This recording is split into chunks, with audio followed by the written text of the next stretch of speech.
সবাইকে স্বাগত। আপনারা যারা ২৮ তারিখে পরীক্ষা উত্তীর্ণ হয়েছেন শিক্ষানবিশ লাইন মেনে, তাদের পরবর্তী পরীক্ষা ১৪ তারিখ। এখানে আপনাদের পরীক্ষাটি লিখিত হবে। এখানে সরাসরি উল্লেখ আছে।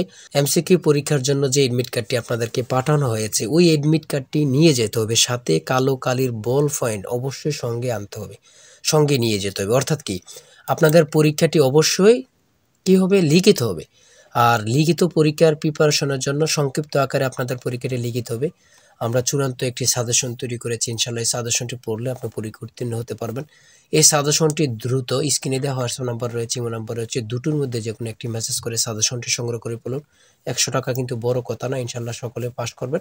কি বলেছে, আপনাদের পরীক্ষাটি লিখিত হবে, কিন্তু আমি বারবার বলি লিখিত হবে। কত তারিখ এখানে দিয়েছে? ১৪/৩/২০২৫ রোজ শুক্রবার। ঠিক আছে, পরীক্ষার সময়সূচি হচ্ছে ১৪/৩/২০২৫ রোজ শুক্রবার ১০ ঘটিকা হতে লিখিত পরীক্ষা অনুষ্ঠিত হবে। কোথায়? সেটা হচ্ছে মিরপুর বাংলা স্কুল অ্যান্ড কলেজে। মিরপুর বাংলা স্কুল অ্যান্ড কলেজে। আমার কথা বুঝতে পারছেন? এখানে টিকানো হয়েছে কতজন? ২,৪৭৪ জনকে টিকানো হয়েছে। ২,৪৭৪ জনকে টিকানো হয়েছে। অবশ্যই আপনারা প্রত্যেকে আমাদের সাজেশনটি সংগ্রহ করে রাখবেন। আপনার পরীক্ষা উত্তীর্ণ হয়ে যাবেন। সবাই ভালো থাকবেন, সুস্থ থাকবেন। আল্লাহ হাফেজ।